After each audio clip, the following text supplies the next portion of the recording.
کہ ہمیں اقتدار کی کوئی لالچ نہیں ہے، ہمیں کوئی اس طرح کی دنیاوی لالچ نہیں ہے. ہم چاہتے ہیں کہ وہ دین کا غلبہ ہو جو رسول خدا صلی اللہ علیہ وسلم نے آج سے 1400 سال پہلے جس کی شروعات مکے کے گلیوں سے کی تھی، اور مکے کی انہی گلیوں میں اللہ کی بات کر کے، اللہ کے دین کی بات کر کے وہ سلسلہ شروع کیا تھا کہ وہ ایمان والے آہستہ آہستہ نبی اللہ صلی اللہ علیہ وسلم کے ساتھ جڑتے چلے گئے، جنہوں نے بعد ازاں ایک عظیم انقلاب برپا کیا،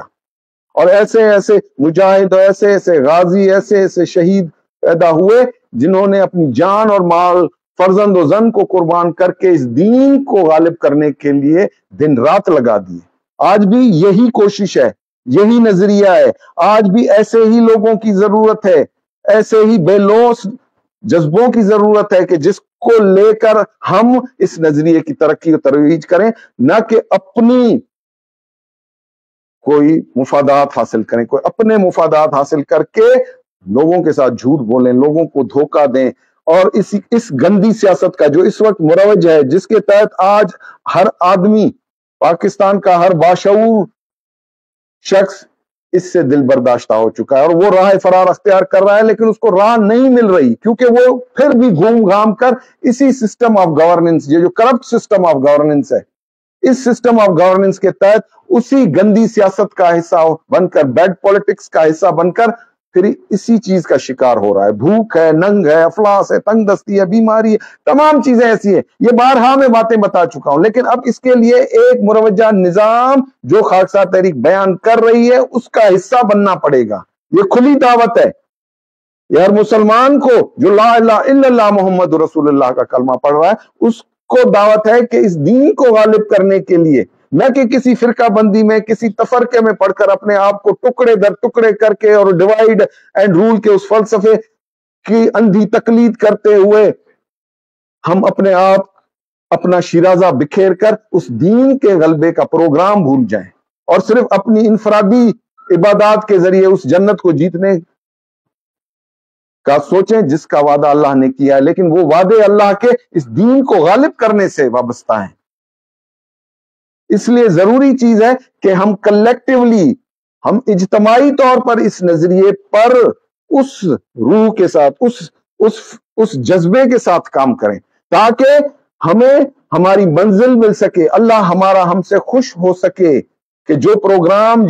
جو حکمت عملی میں نے قرآن میں جس دین کو غالب کرنے کے لیے سمجھائی تھی، بتائی تھی، اس پر یہ قوم چل رہی ہے. آج ہم بالکل بکھر چکے ہیں، ہم تفرقوں میں بٹ چکے ہیں، ہم اپنے اپنے فرقوں کی بڑھوتی کر رہے ہیں، نہ کہ اس دین کے لیے کوئی کام ایسا کر رہے ہیں جس سے ہمارا اللہ ہم سے خوش ہو. ورنہ ہم مغلوب نہ ہوتے، ہم موت کا شکار نہ ہوتے، ہم زوال کی صورت نہ دیکھ رہے ہوتے، نہ ہم پر کوئی غاصب آ کر قبضہ کرتا ہمارے وسائل پر، ہماری ساری املاک پر، ہماری پوری اس ماحول کو، ہمارے اس ماحول کو کس طرح سے انہوں نے بدل دیا، یہ آپ کے سامنے. کیا ہم بطور مسلمان اس نظام حکومت کو جو اس وقت رائج الوقت ہے، جس پر ہم اپنا سارا نظام چلا رہے ہیں، کیا اس سے ہمارے حقوق مل رہے ہیں؟ کیا اللہ کا وہ دین غالب ہونے کا کوئی راستہ نکل رہا ہے جس کے لیے نبی اللہ صلی اللہ علیہ وسلم نے اپنی جی جان لگا دی، اپنے فرزند و زن قربان کر دی، اپنی نسل قربان کر دی؟ ایکسپلائٹیشن کی حد ہے کہ ہم ان کا نام استعمال کر کے اپنے بت بنا رہے ہیں، اپنے قبلے رخ کر کے لوگوں کو، ان کو اپنے طرف لگا رہے ہیں، اس اللہ کی طرف ان کو راغب نہیں کر رہے، اس دین کی طرف راغب نہیں کر رہے جس نے اس رستے کو چھوڑا، اس نظریے کو چھوڑا، اس دین کو چھوڑا، اس کو اللہ آخرت میں قبول نہیں کرے گا. اور ہم آج اس رستے پر چل رہے ہیں کہ وہ دین صحیح معنوں میں ہمیں انٹرپریٹیٹ ہو کر ملا ہی نہیں، جس پر ہم چل کر اللہ کو اور اللہ کے اس نظریے کو غالب کریں، اللہ کے دین کو غالب کریں، اور ایک مٹھی بن کر، ایک نظریے پر، ایک آئیڈیالوجی پر چل کر اللہ کے اور اللہ کے رسول کی خوشنودی حاصل کریں، تاکہ آخرت میں وہ ہمیں قبول کریں. تذکرہ میں وہ بیان آج بھی موجود ہے جس میں علامہ مشرقی رحمۃ اللہ علیہ نے لکھا کہ تم ان اپنی 1.5 انچ کی ڈیڑھ اینٹ کی مسجدوں میں بیٹھ کر اللہ کو یاد کرتے ہو، اللہ تم سے روٹھ چکا ہے، اللہ نے تم سے منہ موڑ لیا ہے، کیونکہ تم اللہ کے احکامات کو جس طرح سے قرآن کریم میں بیان ہے تم اس پر عمل پیرا نہیں ہو رہے، تمہاری سوچیں بکھر چکی ہیں، تمہارا عمل ختم ہو چکا ہے، تم انفرادی طور پر اللہ کو، ذاتی طور پر اللہ کو خوش کرنے کی کوشش میں لگے ہوئے ہو، لیکن اللہ چاہتا ہے کہ تم اس دنیا میں بھی سرخرو ہو اور آخرت میں بھی سرخرو ہو، اور اس سرخرو ہونے کا اس پروگرام کو جب تم نے بھلایا تو پھر اللہ نے بھی تم سے منہ موڑ لیا، تمہاری دعائیں قبول نہیں ہوتی، تم نے فلسطین کے لیے دعائیں مانگی، تم نے کشمیر کے لیے دعائیں مانگی، تم نے عالم اسلام کے غلبے کے لیے دعائیں مانگی، وہ دعائیں کیوں نہیں قبول ہو رہی؟ اس دعاؤں کے ساتھ اس عمل کا جڑنا، متحد العمل ہو کر اس عمل کے ساتھ جڑنے کا فلسفہ بھی موجود ہے، جس پر اگر ہم نے عمل نہ کیا تو پھر یہ دعائیں، صرف ہماری دعائیں ہمیں اس مصیبت سے چھٹکارا حاصل نہیں کر سکتی۔ دنیا کس ترقی پر جا رہی ہے، کس طرح سے انہوں نے اس دنیا کو اپنے لپیٹے میں لے لیا ہے، مسلمان عالم پریشانی کے عالم میں ہیں، فلسطین میں کیا ہو رہا ہے، کشمیر میں کیا ہو رہا ہے، جہاں پر خانہ جنگیاں لگی ہوئی ہیں وہاں مسلمانوں کا قتل عام اپنوں ہی کے ہاتھوں ہو رہا ہے۔ یہ دین تھا، یہ نظریہ تھا، یہ فلسفی تھی؟ آج اس دین کے خلاف وہ متحد ہو کر ایسے ایسے وبال پیدا کر رہے ہیں، ایسی ایسی بے یقینیاں پیدا کر رہے ہیں کہ آج ہماری نسل بھی دین اسلام سے متنافر ہو کر مسجدوں سے دور بھاگ رہی ہے، اللہ کے بلاوے پر کان دینے کے بجائے اپنے دنیاوی کاموں میں مشغول ہے، اور اس کی وجہ سے جو پکڑ آ رہی ہے قوم کے اوپر اس سے ناشناس ہے۔ اور اسی چیز کو سامنے رکھتے ہوئے خاکسار تحریک نے اس وقت بھی جدوجہد کی تھی اور آج بھی اسی جدوجہد کے ساتھ کھڑی ہے۔ 34 ذیلدار شورا لاہور جو کبھی ادارہ عالیہ ہندیہ تھا آج ادارہ عالیہ پاکستان، اس پروگرام کو لے کر پھر آپ کے سامنے موجود ہے۔ اس کے نظریے کو بھی ڈاما ڈول کرنے کے لیے بھی، اس کو بھی ڈیٹیکٹ کرنے کے لیے مختلف عوامل کام کر رہے ہیں اور آج بھی برسر پیکار ہے، لیکن مرکز اپنی آئیڈیالوجی کے ساتھ سنسیئر ہے، مرکز اپنی آئیڈیالوجی کے ساتھ سچا ہے، اور اس میں بیٹھی ہوئی قیادت اس نظریے کے ساتھ جڑی ہوئی ہے، وہ نہ کسی لالچ میں ہے نہ کسی دنیاوی زمان اور مکان کے اس میں ہے کہ اس کو کوئی چیز مل جائے۔ یہ ساری چیزیں ہم بتا رہے ہیں اور اسی جذبے کے ساتھ بتا رہے ہیں، اسی آئیڈیالوجی کے ساتھ بتا رہے ہیں، پورا ریکارڈ ہے وہ جو ہمیں ہمارے دلوں کو یقین دلاتا ہے کہ یہ آئیڈیالوجی کوئی فیل آئیڈیالوجی نہیں ہے، اس نے انگریز کے خلاف ایک منظم جدوجہد کی ہے، آج وہ انگریز نہیں ہے، آج ہمیں اتنی ریزسٹنس نہیں ہے جو ریزسٹنس اس وقت تھی جب انگریز اس دھرتی پر حاکم تھا۔ ہم نے اس کے آنکھوں میں بھی آنکھیں ڈال کر دین اللہ کا کلمہ پڑھا، لا الہ الا اللہ محمد رسول اللہ کا کلمہ پڑھ کر اس کے ساتھ عملی طور پر نبرد آزما ہوئے، ہم نے خون دیا اس دھرتی کی آزادی کے لیے، آج ہمیں تاریخ سے حذف کر دیا گیا، ہمیں ان ساری چیزوں سے ہٹا کر لوگوں کو بتایا گیا کہ یہ پاکستان بس دعاؤں سے حاصل ہوا۔ اس کے لیے جو خون بہا، جو قربانیاں ہوئیں، وہ کس نے دی؟ وہ سب سے پہلے وہ خاکسار عنصر تھا جس نے قرارداد پاکستان، ابھی مارچ کل شروع ہو جائے گا، یہ کل مارچ شروع ہو جائے گا، اس کے 23 دن بعد آپ وہ قرارداد پاکستان تو 23 مارچ منائیں گے۔ اس سے 4 دن قبل اسی لاہور میں جو گولی چلی، اس گولی چلنے پر خون کس کا بہا؟ اس خاکسار کا بہا جو اس دھرتی کے ساتھ وفادار تھا، جو اللہ کے دین کے غلبے کے لیے سربکفن تھا، اور اس نے دین کے غلبے کے لیے ہی اپنی جان، مال، فرزند و زن قربان کی ہے، اور آج بھی وہ لوگ راندہ درگاہ ہیں، وہ لوگ آج بھی وہاں میانی صاحب کے قبرستان میں مدفن ہیں، وہاں ان کی اجتماعی طور پر ان کو مدفن کیا گیا۔ آج قوم کو پتہ نہیں ہے کہ ہمارے بھی کوئی ایسے اننون سولجرز تھے جنہوں نے صحیح معنوں میں قربانی دی، جس کی وجہ سے آزادی کی بنیاد ڈالی گئی۔ قراردادوں سے، احتجاجوں سے، بھوک ہڑتالوں سے ملک آزاد نہیں ہوتے، دھرتی آزاد نہیں ہوتی،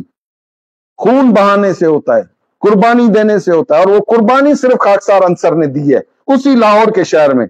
یہ نہیں ہے کہ قرارداد مقاصد